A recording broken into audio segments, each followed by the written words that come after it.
नमस्कार दोस्तों, स्वागत है आज की इस वीडियो में। दोस्तों आज की इस वीडियो में बात करेंगे, ये वीडियो खास तौर पर उन लोगों के लिए बहुत ही यूजेबल होने वाली है जो अपने लाइफ में पढ़ाई लिखाई कर कर एडवोकेट बनना चाहते हैं। दोस्तों आज की इस वीडियो में यही बताया जाएगा कैसे आप एक अच्छा एडवोकेट बन सकते हैं, और आपको शुरू से बताया जाएगा, ना कि बीच से बताया जाएगा। तो वीडियो शुरू करते हैं और वीडियो बहुत ही इंटरेस्टिंग होने वाली है। प्लीज़ अगर चैनल पर पहली बार आए हैं तो फटाफट सब्सक्राइब कर दीजिए, लाइक कर दीजिए, और अगर किसी आपके सहयोगी को ये वीडियो काम आ सकता है तो शेयर करना बिल्कुल मत भूलना।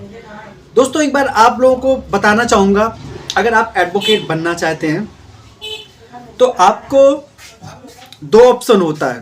पहला ऑप्शन होता है आप ग्रेजुएशन के बाद में अपनी LLB कंप्लीट कर लें, और दूसरा जो ऑप्शन होता है वो इंटर के बाद में, यानी 10+2 के पास में भी आप ग्रेजुएशन अपना LLB कंप्लीट कर सकते हैं।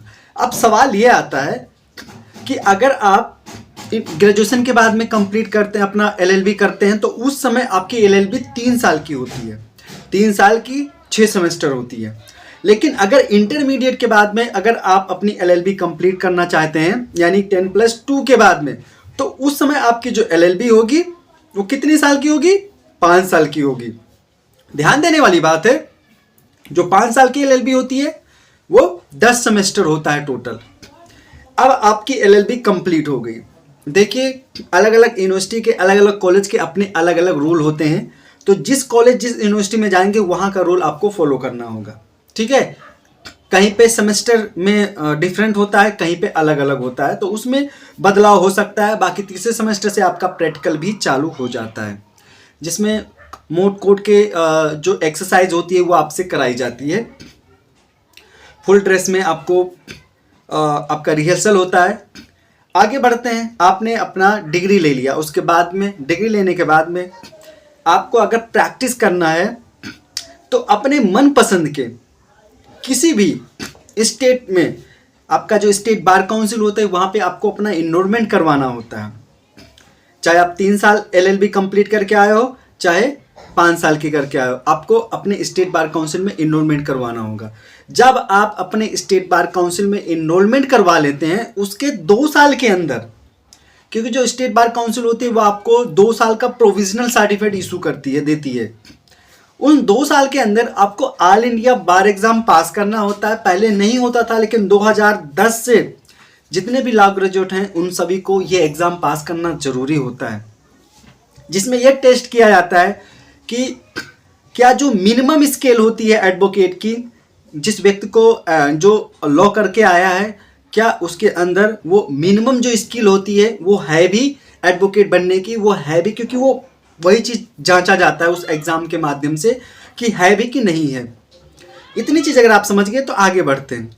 ये एग्ज़ाम आपको 2 साल के अंदर पास करना होगा, लेकिन अब एक ट्विस्ट ये आता है, ये पहले हुआ करता था, लेकिन ऑल इंडिया बार एग्ज़ाम 19 जो अभी 22 तारीख को कंडक्ट होगा, 2 दिन बाद, ठीक है। तो इसमें थोड़ा BCI ने क्या किया है, नेम को थोड़ा बदल दिया। नेम को क्यों बदल दिया?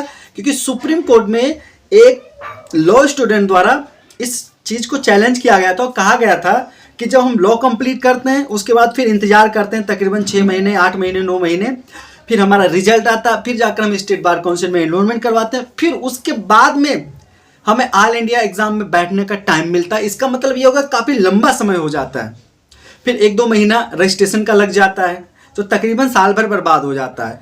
तो उसने इसमें ये कहा था सुप्रीम कोर्ट में, इस मैटर में, कि अगर हम ऑल इंडिया में जैसे हम फाइनल सेमेस्टर में होते हैं उसी समय अगर हमें वो एग्ज़ाम देने का मौका मिल जाए, तो हमारा AIB का जो रिजल्ट होगा वो भी साथ में आ जाएगा, और जो हमारा LLB फाइनल सेमेस्टर का रिजल्ट होगा वो भी साथ में आ जाएगा। तो हमारा जो 1 साल बर्बाद होता है वो नहीं होगा।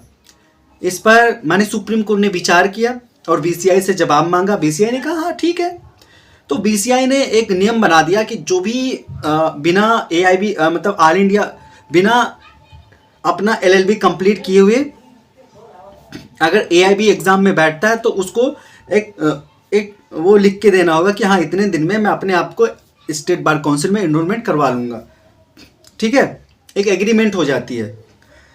अब चूंकि अब तो इसका मतलब ये हो गया कि कोई भी बैठ सकता है ऑल इंडिया बार एग्ज़ाम में, लॉ स्टूडेंट भी बैठ सकता है। अब चीज़ ये हो गई अब आपने ऑल इंडिया बार एग्जाम दे दिया तो या जैसे ही आप स्टेट बार काउंसिल में एनरोल करवाते हैं तो जरूरत पड़ती है इंटर्नशिप की। इंटर्नशिप सबसे महत्वपूर्ण चीज होता है, क्योंकि जो आप पढ़ के आते हैं वो अलग होता है और जो आकर प्रैक्टिस करेंगे आपको प्रैक्टिकल नॉलेज बताया जाता है, वो बहुत जरूरी होता है। क्योंकि बिना प्रैक्टिकल नॉलेज के आप नहीं कर पाएंगे। ड्राफ्टिंग कैसे करनी है, कोर्ट में क्रॉस एग्जामिनेशन कैसे करना है, ये सारी चीजें बताई जाती है। आपको प्रैक्टिस किस तरह कोर्ट में कैसे, सारी चीजें बताई जाती है। छोटी से छोटी, बड़ी से बड़ी चीजें, कुछ चीजें होती है जब आप उस माहौल में जाते हैं तो आप चीजें ढल जाते हैं और सीखते भी हैं, ये चीजें होती हैं। अब आप जब आपका स्टेट, आपने ऑल इंडिया बार एग्जाम निकाल लिया, आपने एलएलबी भी कंप्लीट कर लिया, स्टेट बार काउंसिल में एनरोलमेंट करवा लिया, उसके बाद में जब आपका रिजल्ट आ जाता है एआईबी का, तो एआईबी क्या करती है आपको, जो बीसीआई होती है वो क्या करती है आपको सीओपी सर्टिफिकेट इशू करती है, सर्टिफिकेट ऑफ प्रैक्टिस वो इशू करती है, जिसका उसमें रजिस्ट्रेशन नंबर होता है, उसमें फोटो भी आपकी होती है। तो ये होता है एडवोकेट बनने का एक प्रोसेस होता है, इस माध्यम से आप एडवोकेट बन सकते हैं। बाकी जैसे कि मैंने आप लोगों को बताया कि अलग अलग यूनिवर्सिटी का अपना अलग अलग नियम होता है, तो उनके अलग अलग जिस हिसाब से आप स्टडी करेंगे उस हिसाब से आपको वहाँ के हिसाब से फॉलो करना होगा। आशा करता हूँ ये वीडियो आप लोगों के लिए बहुत ही यूजेबल रही होगी। मिलता हूँ एक नई वीडियो में, तब तक के लिए आपसे उन लोगों को बहुत बहुत धन्यवाद।